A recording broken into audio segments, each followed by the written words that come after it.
25, candidate number 6. This costume is named after the Bisaya term panaghiusa, which means unity.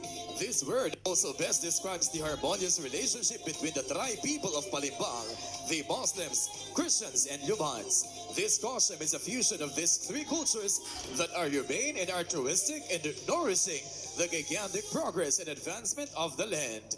The designer uses in wool fabric and gold accent to portray the fine and intricate culture of Muslims. Also, the colorful backpieces and stained glass Filipiniana fits the belief of the Christians, and the tribal pattern of beads and stones highlights the norms of Luman people all in all. The masterpiece explains the vibrant culture and biodiversity of the municipality of Malimbang.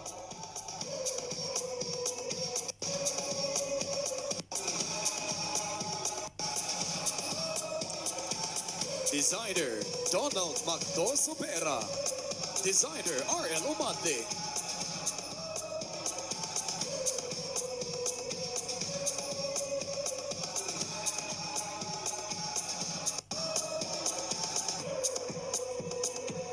Dracula Rose 14, Padilla 22, your candidate number 7. Tilapia sa kaluran. Tilapia sa kaluran, it is a Maguindanao term which means tilapia intake. This ensemble is inspired by the tilapia fish, which is abundant in Lake Lutayan, the third largest lake in Mindanao. This costume is delicately handcrafted out of Taiwan shells to mimic the scales of tilapia. The designer used different patterns to fully represent the strong and hard-working fisher folks of the town. It is also embellished with rhinestones and Swarovski crystals to portray the bright and vibrant beauty of the lake. The selected stones and other materials meticulously weaved to allure and captivates others' eye. The totality of this ensemble portrays the race of every Lutayanon for abundance, prosperity, and progress. Designer Donald Magdo Supera. This music, every candidate. Leslie Berdilias Avila 19, candidate number 8. The concept of Sultan helping Southern Filipinos enhance their rule over their territories. As a result, the Sultanate was able to expand its domain, strengthening commerce and increasing manpower, eventually having enough power to lead. And the shield stands for the Christian and Muslim people of Sultan Kudarat. Muslim and Christian symbols and building is adorned with a monumental gold-painted dome, and the center structure itself is a reflection of the rich and vibrant culture of the region and true manifestation of consensus. The unity and peace that is courageous sovereign has strength and rougher is still present in the rigid people of all faiths and social backgrounds work and live in side by side in harmony.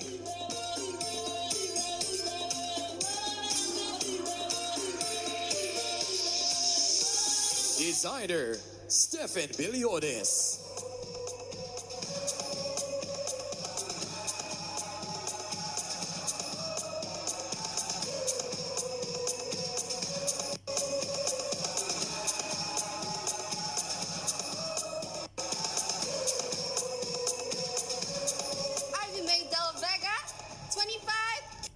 Number 9. This creation embodies the tribe people of Sultan Kudarat. It calls to celebrate and give back honor and pride of province its people. Despite the diversity, it symbolizes oneness, solidarity, and peace. The knitted abacao, which serves as the bodice, represents the interconnectedness in the colorful bamboo beads and balong, are products that are abundant and available resources that cascade the important values and qualities of the Sultan Kudarateños. Resiliency, bravery, empowered and united despite differences. This is to communicate and exhibit Sultan Kudarateños in international arena.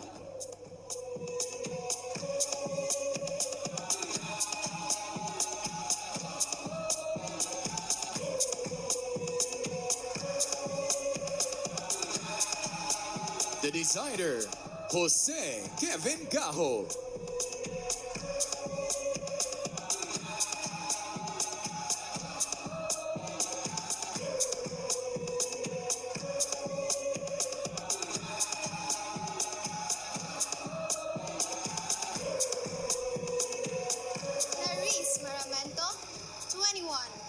Candidate number Kalimudan Festival Queen. Kalimudan Festival is a celebration of the unique cultural heritage of the province of Sultan Kudarat. As an inclusive province, the province pays homage to its tribe people and cultural diversity as a way to promote peace, unity, and prosperity. Staging dynamism in the beauty of a Sultan Kudarateria is candidate number 10, Clarice Dayan Maramento, representing HD Battery and Tire Supply of Tacorong City Branch.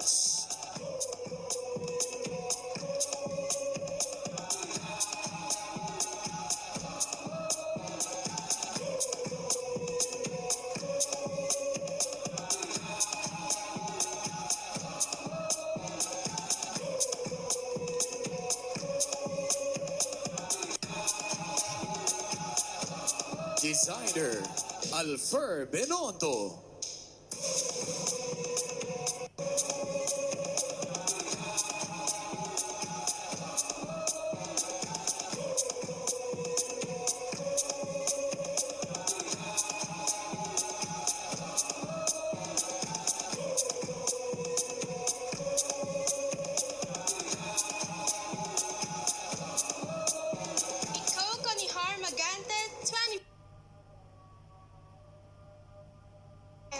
The attire was creatively made to showcase the talents of Sultan Kudaraterios.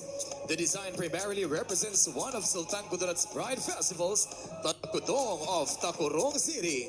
It is a 2-in-1 masterpiece. The inner dress is made of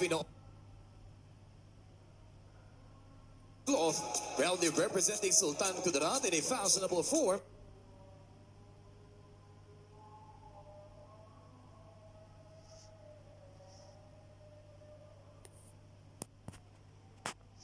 Of Sultan Kudaraterios. The hat-shaped skirt, our proudest feeling, being Sultan Kudaraterios and expressing our cause through advocacy.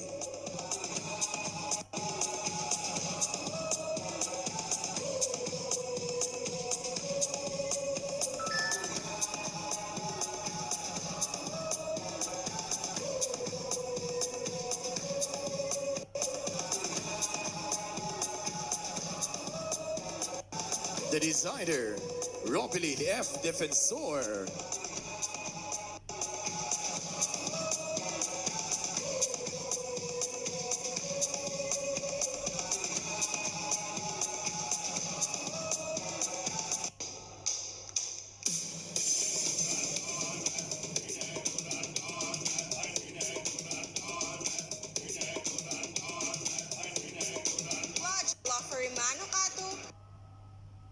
Yalabin Al-Azwar, a female warrior, was an Arab Muslim female warrior and a companion of the Islamic prophet Muhammad. She has been described as one of the greatest female warriors in history. The creation is an artistic expression of that historical figure, which aims to become a representation of the different people of Sultan Kudarat with its intricate details and exquisite design. Yellow represents the euphoria that she gets in her triumphs as she pursues her dream, and black, which is a representation of the challenges she has conquered through time. It is a depiction of the identity of Sultan Kudarateria, who lives up to the tagline, SK Sikat Ka, but transcends fame into a more meaningful purpose, which her inner strength and true identity have shown in this artistic expression and creation. Designer, Mr. Sherwin Tingson.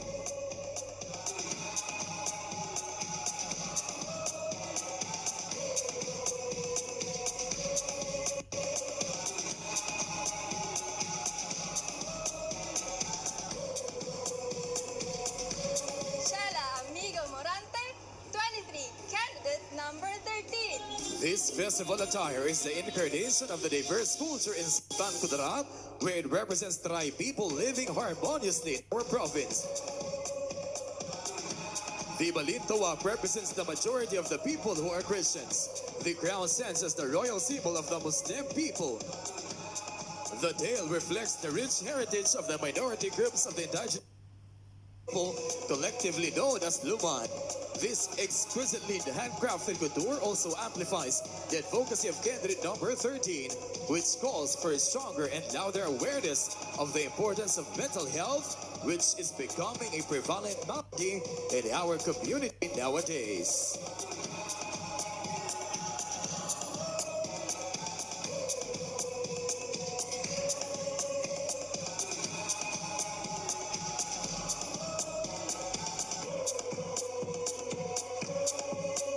designer, Kimbe Padilla.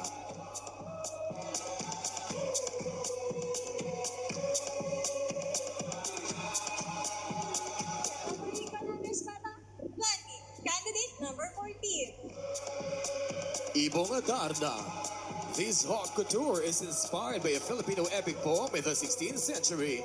It is about an eponymous, magical and colorful bird, the Ibong Adarna. The symbolism of Ibong Adarna as the ordeal which will show man's true colors, flaws, intentions and purposes is amazingly portrayed by the Filipino poem. This night, she wears the most colorful and magical haute couture inspired by Ibong Adarna. Wearing crop top and high-waist skirt is made in Muslim velvet gamusa malong studded with bright-colored glass beads, sequences, and crystals.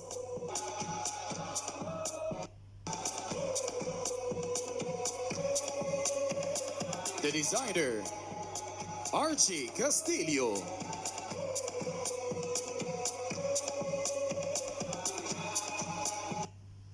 Angel de los Santos de Guzman, 22. Candidate number 15. Sarimanok Vinta. This Sarimanok, also known as Papanok in its feminine form, is a legendary bird of the Maranao tribe, a symbol of good fortune. Miss Angel wears this costume as a representation of how fortunate we are as Sultan Kudarat. The base of the body is made of a beaded lace, intricately patterned, accentuated with gongs, a musical instrument of the Muslim, in the original Muslim weaved in an old fabric.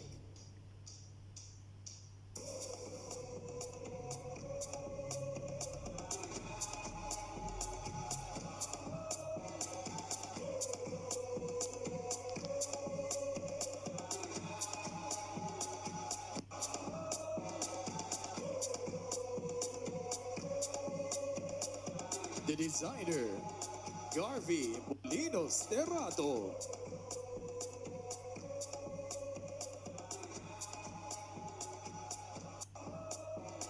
Trisha Claire Ricoleza, 19. Candidate number 16. The inspiration of this modern Filipino terno is the kalakat. It is Isulan's famous local product that is usually used in walls and for interior purposes. This intricate masterpiece is a perfect representation of Isulan's unity, despite its people diversity, women by faith, respect, and their collective dream.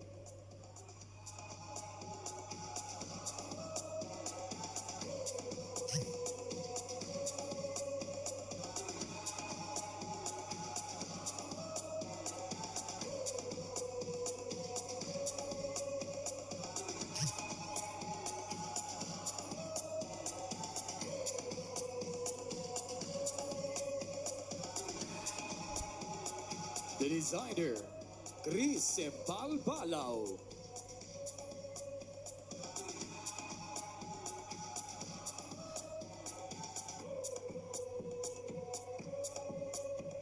Desire ko ni Hardan Delta, 18. Candidate number 17.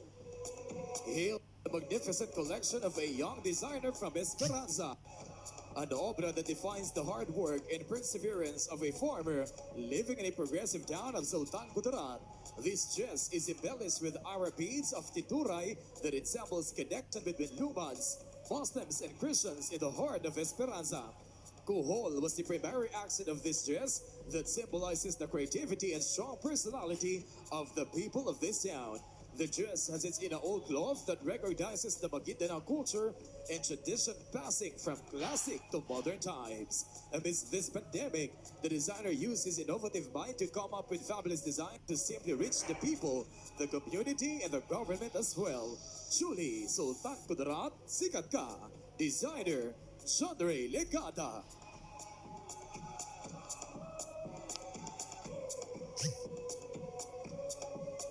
Stephanie Cardino Bazar, 24. Candidate number 18. Wearing the best representation of Kalimudan Festival, showcasing the beautiful Sultan Kudarat Provincial Capitol Building. Located in the the heart of the province, municipality of Isulan, the whitewashed Capitol Building was built in sprawling complex and features a big golden dome at the center with Oro architecture. Steffi is wrapped with golden metallic fabric that is a replica of a giant statue of Sultan Kudarat in its crown.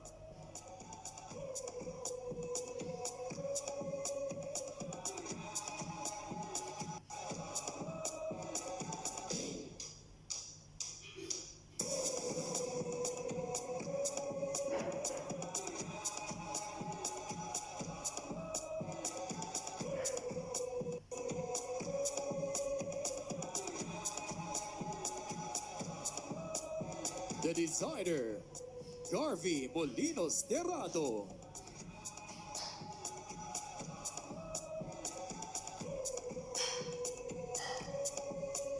Marian Rose Haddle, 20. Candidate number 19. Sultan Kudarat is blessed with fertile land for agriculture, panoramic scenery for tourism, and a rich and bountiful ecosystem. However, we are currently facing a grave climate emergency and we urgently need to accelerate our actions for the transformation of the environment's need. Being an environmental science student, it is her advocacy to protect and conserve biodiversity, and this festival Haute Couture symbolizes her advocacy. Made with recycled black straws and garbage bags, this wonderful creation is a reminder of how cruel we have been to our environment.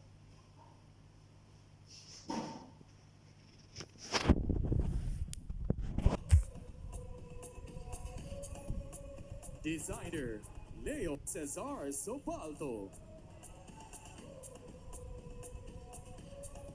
Mary Patches Malumpit, 22. Candidate number 20.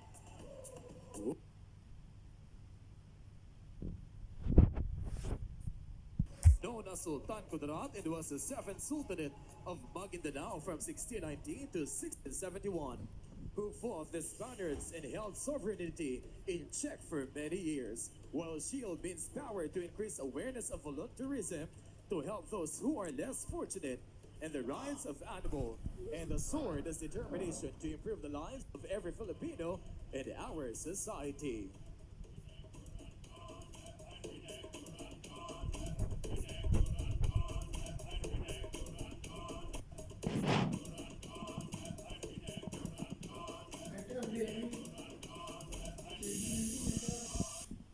Why? Atuan.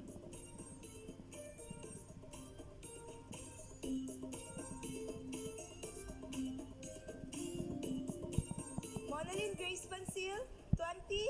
Candidate number 21. This festival attire represents the true essence of Kalimudan Festival, called diversity. The intricate design shows the rich culture of the province. The beadworks and textile used for this festival shows how diverse and Get the place, Elizabeth. Huh? Why come? Mas. No, sure. designer Jory Alba and Mr. Jokati.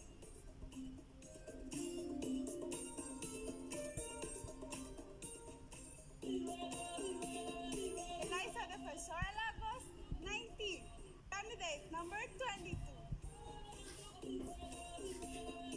This costume is inspired by Bansadayao Festival of Bagong Bayan, where culture is rich in bountiful vegetables such as corn, as it is the main product of the town, and Boston delicacy, Bastille. The costume itself has its own concept that portrays the newly opened street food tourist destination, the Dike. Not only that, but most especially it shows the landmark of the different famous places in Bagong Bayan.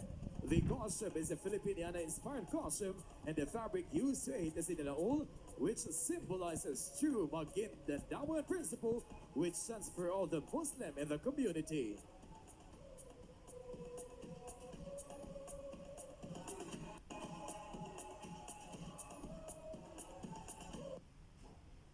Raul Ramirez, 18.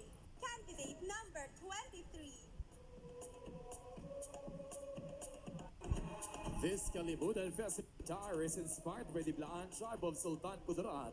Both the lower and the upper part was designed with linear patterns accentuated with Blaan cloth and fringe beads. In this ensemble, we have blended traditional Blaan attire into a modern one through the incorporation and butterfly sticks. This masterpiece is a symbol of diverse culture vestige that is worth celebrating for.